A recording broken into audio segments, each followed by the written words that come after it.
எங்கள் ஊர் முன்னாள் பிரசிடெண்ட்டு அவர் இடத்த விற்று தான் இந்த இடம் ஹாஸ்பிட்டலுக்கு பணம் கட்டி செஞ்சார்.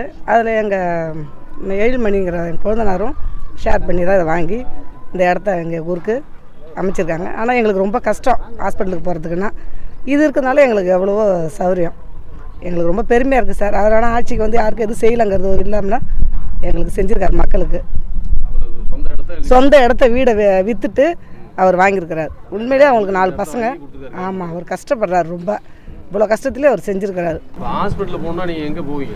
நாங்கள் இங்கேருந்து விருதாச்சலம் போகணும், இல்லைன்னா ஆண்டிமடம் தான் சார் போகணும். எங்களுக்கு இது ரொம்ப எங்களுக்கு பயன்பாடாக இருக்குது இங்கே வந்திருக்கிறது. அவர் ரொம்ப கஷ்ட சூழ்நிலையில் இது அவர் செஞ்சுருக்கிறாரு. அது யாருமே செய்ய மாட்டாங்க.